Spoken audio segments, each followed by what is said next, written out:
Hello dear student.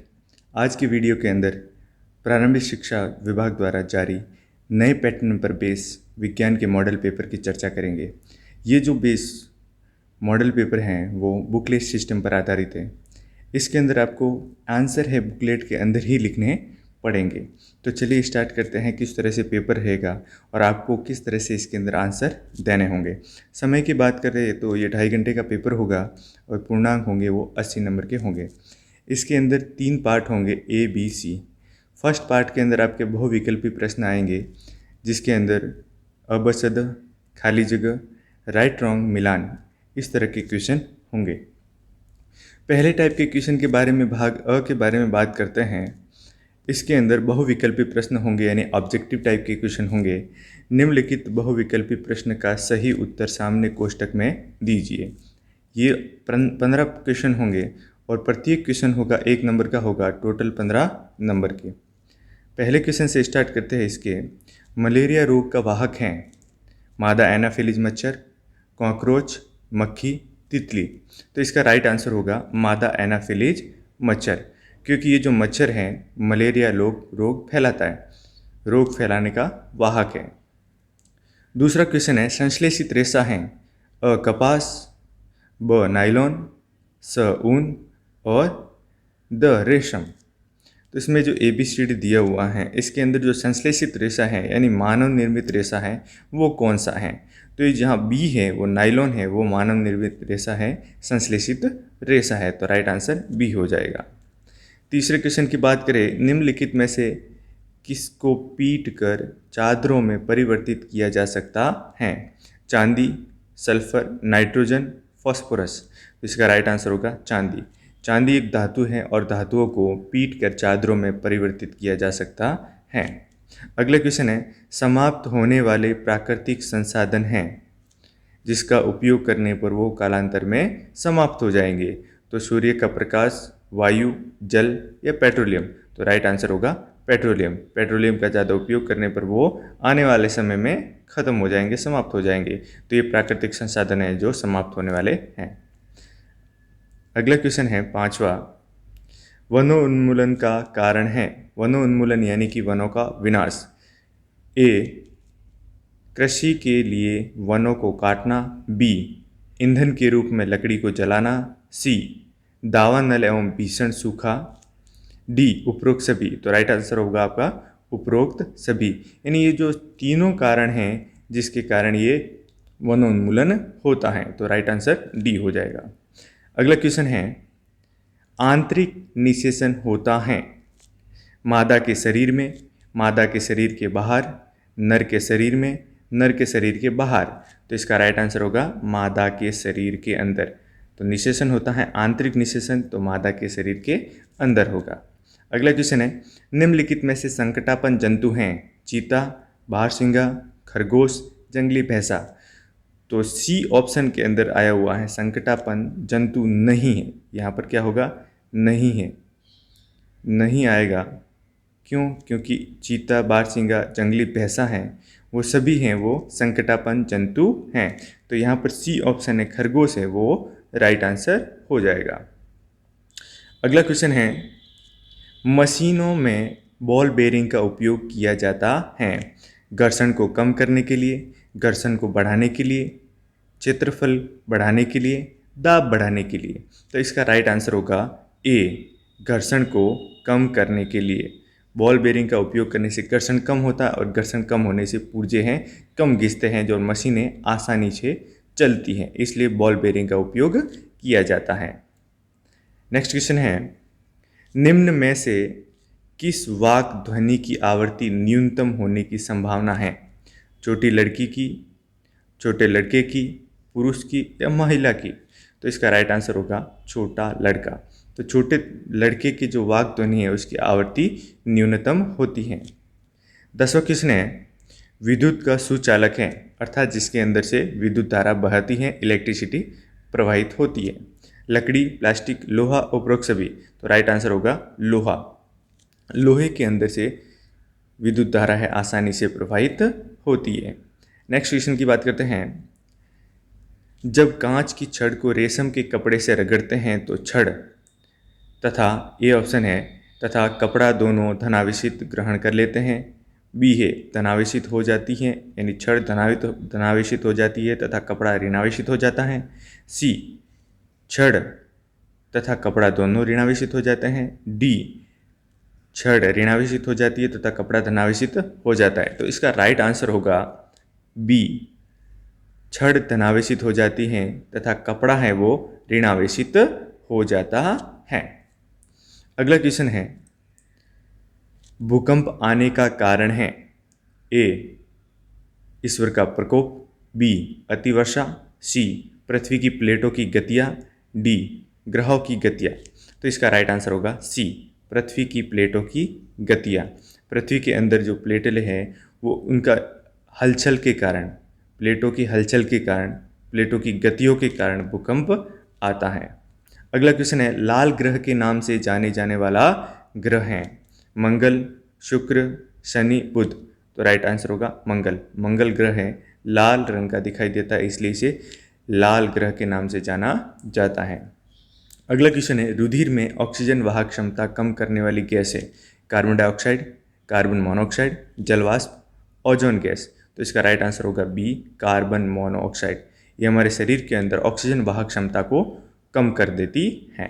अगला question है 15वां last question है, निम्न में से कौन सा प्रतिजैविक है, सोडियम बाइकार्बोनेट, स्ट्रेप्टोमाइसिन, अल्कोहल या यीस्ट। तो इसका राइट आंसर होगा बी, स्ट्रेप्टोमाइसिन। ये एक प्रतिजैविक है। नेक्स्ट टाइप के क्वेश्चन की ओर चलते हैं। दूसरा जो हमारा यहाँ क्वेश्चन होगा वो खाली जगह का होगा। इसके अंदर 8 खाली जगह दी हुई है और प्रत्येक जो क्वेश्चन है, प्रत्येक जो एक खाली जगह है वो 1 नंबर की है। तो टोटल आपके 8 नंबर का ये क्वेश्चन रहेगा।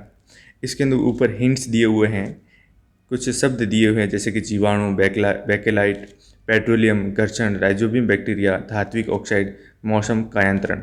ये जो दिए हुए वर्ड हैं ये जो आपको हेल्प करेंगे इसके खाली जगह के अंदर कौन सा आपको फिलअप करना है। तो मैं ऑलरेडी फिलअप करके ला चुका हूँ। तो इसके अंदर सीधा आप देखेंगे कि कौन सा किसके अंदर फिल होता है।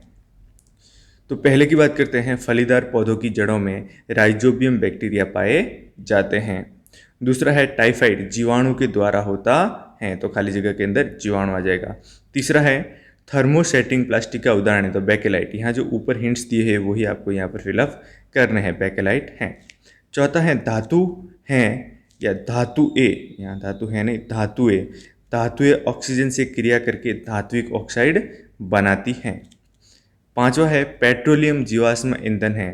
तो जहाँ पेट्रोलियम दिया हुआ है ऊपर आपके हिंट्स के अंदर, तो यहाँ खाली जगह में पेट्रोलियम आ जाएगा। पेट्रोलियम है वो जीवाश्म ईंधन है। छठा है प्रवासी पक्षी सुदूर क्षेत्र से मौसम परिवर्तन के कारण पलायन करते हैं।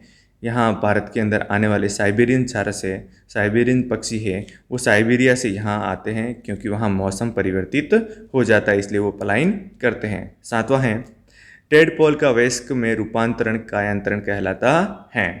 आठवां है जूतों के तले के खाली जगह कारण गिर जाते। तो यहाँ पर ये के यहाँ नहीं आएगा, के इससे आगे आएगा तो हो जाएगा आपका सेंटेंस जूतों के तले घर्षण के कारण घिस जाते हैं। इस तरह से खाली जगह हैं और खाली जगह को आप इस तरह से फिल कर देंगे। अगले क्वेश्चन की तरफ चलते हैं। तीसरा क्वेश्चन जो है वो है राइट रॉन्ग का। यदि कथन सही है तो टी यानी ट्रू और गलत है तो पुस्तक में एफ लिखिए। इसके अंदर 7 छोटे छोटे प्रश्न हैं, प्रत्येक एक जो प्रश्न है वो 1 नंबर का है, तो टोटली आपके 7 नंबर का ये हो जाता है। तो पहले से स्टार्ट करते हैं। अगर सही है तो आगे टी लगाएंगे और गलत है तो एफ लगा देंगे। तो इसके अंदर जो पहला क्वेश्चन कह रहा है कि अवांछित या अप्रिय ध्वनि को संगीत कहते हैं, बिल्कुल गलत है। अवांछनीय और अप्रिय ध्वनि को हम शोर कहते हैं, नॉइज़ कहते हैं, तो ये गलत बोल रहा है तो यहाँ पर आप एफ लगा देंगे। दूसरा है सजातीय आवेश एक दूसरे को आकर्षित करते हैं, ये भी एकदम बिल्कुल गलत कह रहा है क्योंकि सजातीय जो आवेश होते हैं वो एक दूसरे को प्रतिकर्षित करते हैं, तो ये भी आ जाएगा एफ, फॉल्स हो जाएगा। तीसरा क्वेश्चन है पृथ्वी सौर परिवार का सबसे छोटा ग्रह है, बिल्कुल गलत है। सबसे छोटा ग्रह बुध है इसलिए इसमें भी हम एफ कर देंगे। चौथा प्रश्न है अशुद्ध जल में विद्युत धारा का चालन होता है। बिल्कुल गलत है। क्यों? क्योंकि अशुद्ध जल के अंदर विद्युत धारा का चालन नहीं होता है। तो ये भी F आ जाएगा, फॉल्स हो जाएगा। पांचवा प्रश्न है, क्लोरोफ्लोरोकार्बन एक प्रदूषक गैस है। तो बिल्कुल सही कह रहा है ये कि ये प्रदूषक गैस है जो कि ओजोन परत को क्षति पहुंचाती है। तो ट्रू हो जाएगा, सही हो जाएगा। छठा है, लोहे में संक्षारण होने तथा जंग लगने की प्रवृत्ति होती है। बिल्कुल सही है। लोहा है, अगर इसको बारिश में रखें या बाहर रखेंगे तो इस पर जंग लग जाएगा। तो ये भी सही है, इसलिए टी लगा देंगे। सातवां है, प्रोजेक्ट टाइगर बाघ के संरक्षण से संबंधित है। जैसा कि नाम से विदित है तो ये बाघ के संरक्षण से संबंधित है। बिल्कुल सही है, तो इसमें भी टी आ जाएगा। इस तरह से तीसरा क्वेश्चन है एफ और टी के द्वारा भरा जाएगा, यानी ट्रू फॉल्स हो जाएगा। अगले क्वेश्चन की तरफ पढ़ते हैं जो इसमें है। चौथा प्रश्न है, तो इसमें मिलान करना होगा। तो चौथे प्रश्न में कॉलम ए में दिए गए शब्दों का मिलान कॉलम बी से कीजिए। कॉलम ए में आपको कुछ वाक्य दिए हुए हैं और कॉलम बी के अंदर भी आपको कुछ वाक्य दिए हुए हैं। पहले से स्टार्ट करते हैं। रबी फसल। रबी फसल कौन सी होगी? तो यहाँ पर आपको ऑप्शन में दिख रहा होगा गेहूँ और चना। तो रबी फसल को गेहूँ और चना से मिला दीजिए। एक प्रोटोजोआ, तो इसके अंदर प्रोटोजोआ कौन है? प्रोटोजोआ पहला में नहीं हो सकता, प्राकृतिक रेशा नहीं होगा। दूसरा बी है, मोटर ईंधन नहीं होगा। तीसरा सी है, अंडाशय में नहीं होगा। तो लास्ट वाला है मलेरिया का कारक। तो एक प्रोटोजोआ है, प्लाज्मोडियम है, वो मलेरिया का कारक होता है। तीसरा है कपास। कपास एक प्राकृतिक रेशा है, तो ए से मिला देंगे। डीजल क्या है? मोटर का ईंधन है, तो बी से मिलान कर देंगे। अंतिम में बचा हुआ अंडाणु उत्पादित होते हैं, तो अंडाशय से होंगे, यानी सी से इसका मिलान कर देंगे। इस तरह से मिलान हो जाएगा। अब मिलान के अंदर जो 5 दिए हुए, तो यहाँ पर 5 क्वेश्चन इंटू 1 हो जाएगा, यानी कि ये जो पूरा प्रश्न है चौथा, वो 5 नंबर का हो जाएगा। अगले क्वेश्चन की तरफ बढ़ते हैं। तो अगले क्वेश्चन में अब आपके छोटे छोटे प्रश्न आएंगे। इस छोटे छोटे प्रश्न के किस तरह से आपको जवाब देने हैं, किस तरह से लिखना है। तो प्रत्येक यहाँ पर 1 नंबर का होगा। प्रश्न कह रहा है यहाँ कि निम्नलिखित प्रश्नों के उत्तर एक शब्द में दीजिए। एक शब्द या एक लाइन में भी आप लिख सकते हैं।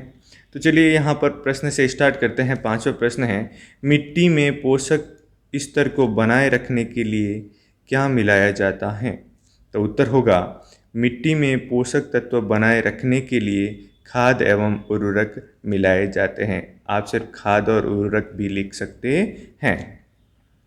अगला क्वेश्चन छठा है, कैरम खेलते समय कैरम बोर्ड पर घर्षण कम करने के लिए किसका उपयोग किया जाता है? तो आंसर होगा इसका, कैरम खेलते समय कैरम बोर्ड पर घर्षण कम करने के लिए कैरम पाउडर का उपयोग किया जाता है। 7वां प्रश्न है, किसी एक ध्वनि प्रदूषक का नाम लिखिए। ध्वनि प्रदूषक बराबर कल कारखानों से निकली ध्वनि और वाहनों का शोर, ये ध्वनि प्रदूषक हैं। 8वां क्वेश्चन है, विद्युत के एक कुचालक पदार्थ का नाम लिखिए। तो आंसर हो जाएगा, विद्युत का कुचालक पदार्थ लकड़ी। तो लकड़ी है, उसके अंदर इलेक्ट्रिसिटी है, वो फ्लो नहीं होती, इसलिए हम इसे लकड़ी को विद्युत का कुचालक कहते हैं। अगले क्वेश्चन की तरफ चलते हैं। 9वां क्वेश्चन, विश्व उष्णन के लिए उत्तरदायी गैस का नाम लिखिए। तो आंसर हो जाएगा कार्बन डाइऑक्साइड, यानी CO2 विश्व उष्णन के लिए उत्तरदायी गैस है। अगले क्वेश्चन की तरफ चलते हैं। हमारा भाग बी आ जाता है। तो पार्ट बी के अंदर किस तरह के क्वेश्चन होंगे? इसके अंदर थोड़े बड़े क्वेश्चन होंगे, तो प्रत्येक है अभी 3 नंबर का होगा, और इसके अंदर थोड़े जो आंसर है आपको थोड़े बड़े लिखने होंगे, 3 से 4 लाइन या इससे भी बड़े हो सकते हैं। तो प्रश्न स्टार्ट करते हैं। 10वां, आप गर्मियों के लिए सूती या संश्लेषित रेशों में से किस रेशे से बने कपड़े खरीदेंगे? कारण सहित लिखिए। तो आंसर लिखेंगे आप, गर्मियों के लिए हम सूती रेशों से बने कपड़े खरीदेंगे, क्योंकि गर्मियों में सूती कपड़े पसीना सोख कर हमारे शरीर को ठंडा रखते हैं, जबकि संश्लेषित रेशे से बने कपड़े आसानी से पसीना नहीं सोखते, इसलिए हम गर्मियों में सूती कपड़े पहनते हैं या सूती रेशों से बने कपड़े खरीदेंगे। प्रश्न नंबर 11, धातु और अधातु में कोई 3 अंतर लिखिए। तो आंसर हो जाएगा, धातुओं में चमक होती हैं जबकि अधातुओं में चमक नहीं होती।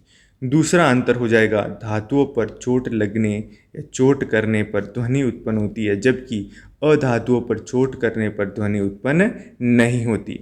तीसरा अंतर हो जाएगा, धातुओं को पीट कर पतली चादरों में परिवर्तित किया जा सकता है जबकि अधातु भंगुर होती है। अधातु भंगुर कैसे होगी? भंगुर का क्या अर्थ हो गया? यानी जैसे आप मान लीजिए आपके पास कोयला है, कोयले के ऊपर आप हथौड़े से चोट करेंगे तो कोयला बिखर जाएगा, तो ऐसे बिखर जाएगा, उसको हम भंगुर कहते हैं। अगला क्वेश्चन है 12वां क्वेश्चन, संगमरमर के फर्श पर साबुन के पानी से भरी बाल्टी उलट जाए तो इस फर्श पर आपके लिए चलना आसान होगा या कठिन? अपने उत्तर का कारण भी बताइए। तो आंसर हो जाएगा, संगमरमर के फर्श पर साबुन के पानी से भरी बाल्टी उलट जाए तो फर्श पर चलना कठिन होगा, क्योंकि चलने के लिए घर्षण की आवश्यकता होती है। जब फर्श पर साबुन का पानी गिरेगा तो फर्श पर घर्षण बल कम हो जाएगा जिससे हम फिसल सकते हैं। इसलिए हम कह सकते हैं कि फर्श पर चलना कठिन होगा। नेक्स्ट क्वेश्चन है 13वां क्वेश्चन, आग बुझाने के लिए पानी के इस्तेमाल से पूर्व विद्युत आपूर्ति बंद क्यों की जाती है, समझाइए। तो इसका आंसर हो जाएगा, आग बुझाने के लिए पानी के इस्तेमाल से पूर्व विद्युत आपूर्ति बंद इसलिए करनी चाहिए क्योंकि जमीन या नल का पानी विद्युत का सुचालक होता है। यदि विद्युत आपूर्ति चालू रहेगी और पानी विद्युत संपर्क में आ जाए तो विद्युत का झटका लग सकता है। विद्युत आपूर्ति बंद करने पर विद्युत झटकों और शॉर्ट सर्किट से बचा जा सकता है।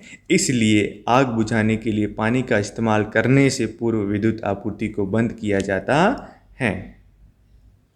क्वेश्चन नंबर 14, भूकंप से बचने के लिए आप क्या सावधानियां बरतेंगे? तो उत्तर होगा, अत्यधिक भूकंप क्षेत्रों में मकान बनाते समय भारी वस्तुओं की जगह हल्की वस्तुएं जैसे लकड़ी का उपयोग करना। दूसरा, अलमारियों को दीवारों में जड़ना अधिक अच्छा रहता है क्योंकि अगर उसको दीवारों में नहीं जड़ेंगे तो वो भूकंप के समय हमारे ऊपर गिर सकती हैं और हमें चोट लग सकती है। अगला जो होगा पॉइंट, भवनों में भूकंप के समय आग लग सकती हैं, इसलिए आग बुझाने के यंत्र, अग्निशमन यंत्र उपलब्ध होने चाहिए। अगला पॉइंट होगा, भूकंप आने की स्थिति में यदि आप घर में हैं तो किसी टेबल के नीचे आश्रय ले लेना चाहिए तथा जब भूकंप समाप्त हो तब निकलना चाहिए।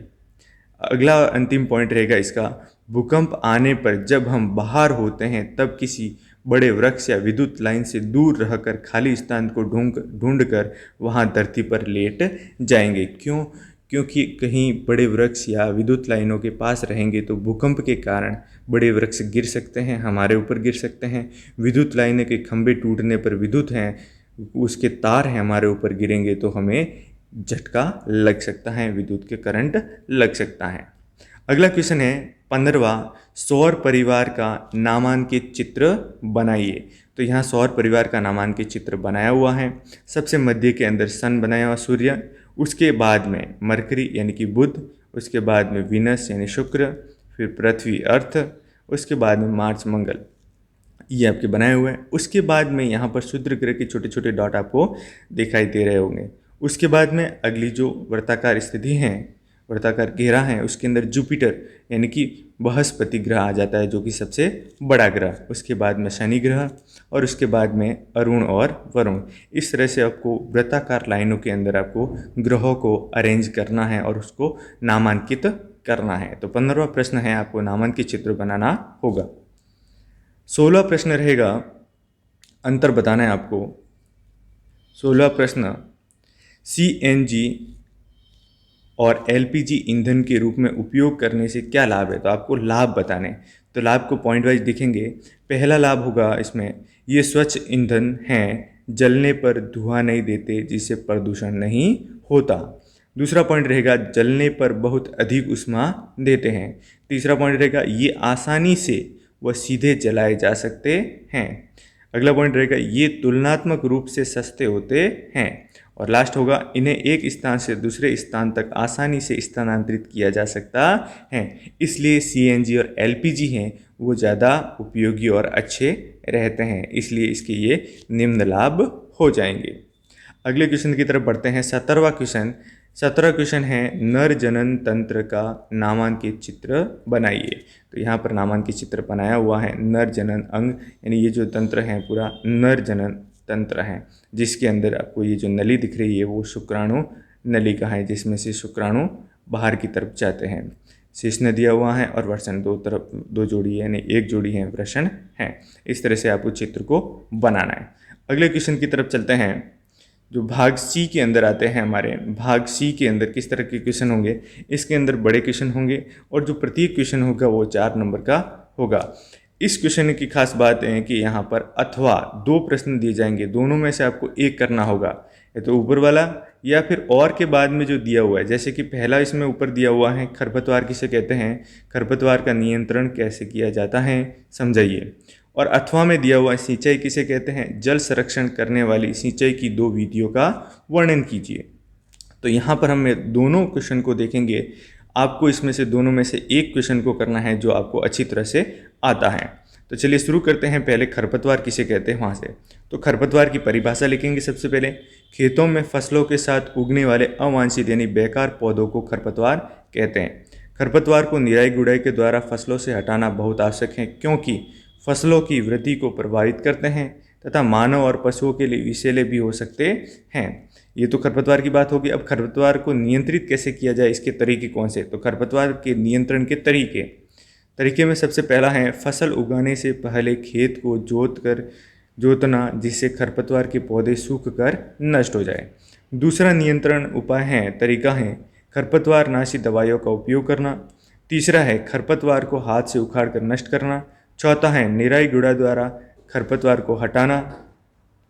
अगला उसका हो जाएगा साफ सुथरा और स्वच्छ बीजों को बोने में उपयोग में लेना, क्योंकि जो बीज होंगे अगर साफ नहीं होंगे, उसके साथ खरपतवार के छोटे बीज होंगे तो खरपतवार खेत में उग जाएंगे।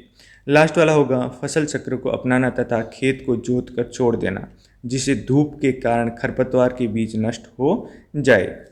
ये हो गया आपके खरपतवार वाला। उसके बाद में अथवा वाला जो क्वेश्चन है उसको किस तरह से करेंगे। अगर आपको ऊपर वाला पहला प्रश्न नहीं आता है तो अथवा वाला कर सकते हैं।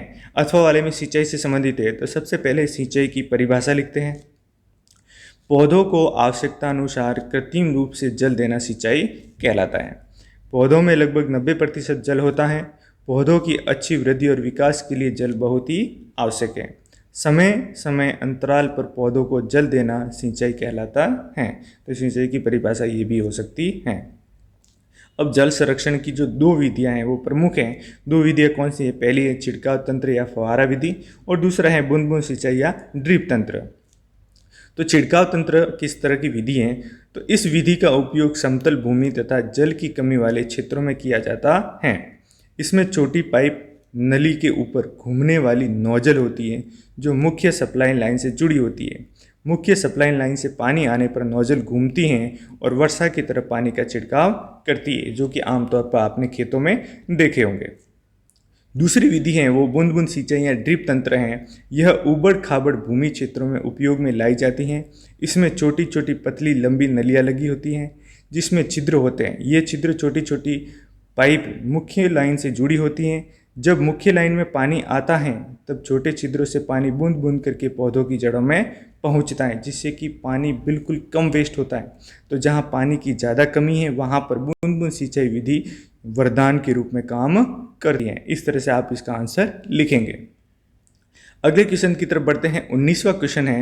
19वां क्वेश्चन क्या कहता है, इसमें भी 2 अथवा में दिए हुए हैं। पहला ऊपर वाला जो प्रश्न है वन उन्मूलन का अर्थ बताइए और इसके कारणों का उल्लेख कीजिए कि वन उन्मूलन कैसे होता है। दूसरा इसमें दिया हुआ रेड डाटा पुस्तक क्या है, किन्हीं 2 संकटापन्न जंतुओं के नाम बताइए। तो उत्तर कैसे लिखेंगे, वन उन्मूलन क्या है, प्राकृतिक एवं मानवीय कारणों से वनों का नष्ट होना वनोन्मूलन कहलाता है। वनोन्मूलन के कारण क्या होंगे। पहला कारण देखिए, कल कारखानों सड़कों के निर्माण रेल पटरी निर्माण के समय वनस्पति को काटना, जिससे कि वनोन्मूलन होता है। दूसरा, जलाऊ लकड़ी के लिए वनों की अंधाधुंध कटाई। तीसरा, तेजी से बढ़ती हुई जनसंख्या जिसके कारण संसाधनों की आवश्यकता होती है और संसाधन जो प्रकृति से लेते हैं जिससे कि वनोन्मूलन होता है। चौथा, हाँ, इमारती लकड़ियों के लिए वनों की वृक्षों की कटाई। पांचवा, चरवाहों के पशुओं द्वारा वनों को नष्ट करना। चरने से जो घास है, घास के मैदान हैं, वो नष्ट हो जाते हैं। अगला रहेगा भूकंप, ज्वालामुखी से वनों का नष्ट होना। जो प्राकृतिक आपदा है उसके कारण भी वनोन्मूलन हो जाता है। अगला होगा वनों में आग लगने से वनों का नष्ट हो जाना। फिर नेक्स्ट है भूमि में हानिकारक रसायनों और उर्वरकों का उपयोग करने से भूमि बंजर हो जाती है जिसके कारण पेड़ पौधे नहीं उगते, जिसके कारण भी वनोन्मूलन होता है।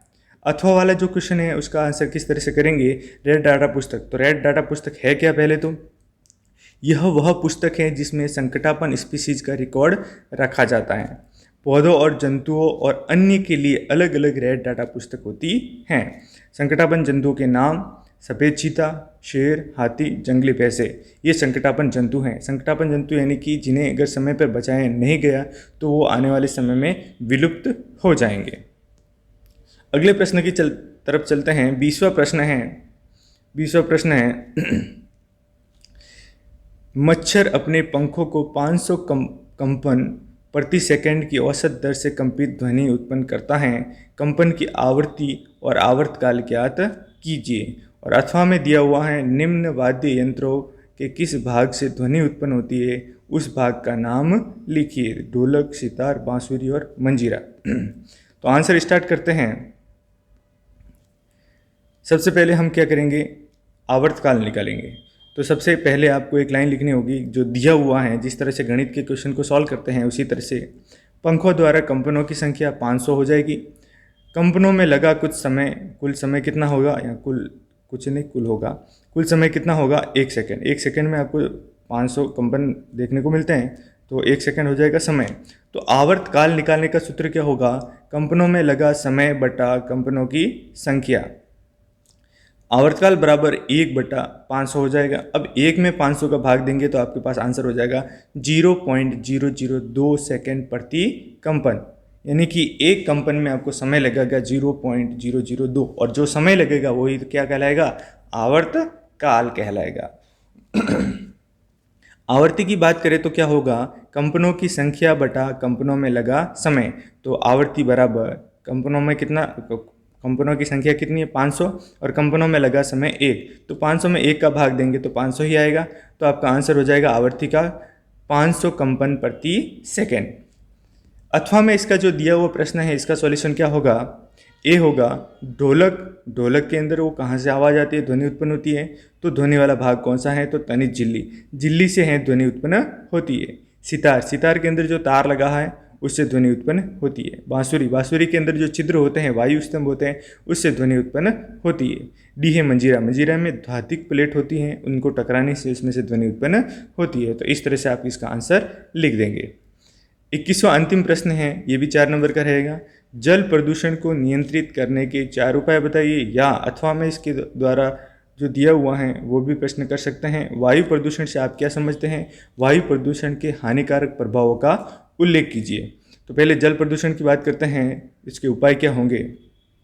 पहला होगा कल कारखानों से निकलने वाले अपशिष्ट पदार्थों को जल में प्रवाहित करने पर रोक लगाना। दूसरा हो जाएगा घरों से निकलने वाले साबुन के पानी तथा बर्तन धोने वाले पानी को जल स्रोतों में जाने से रोकना। तीसरा उपाय क्या हो जाएगा, जल स्रोतों को साफ रखना, इसके आसपास किसी को स्नान करने और गंदगी फैलाने से रोकना। चौथा हो जाएगा लोगों को जागरूक करना तथा कड़े नियम कानून बनाना।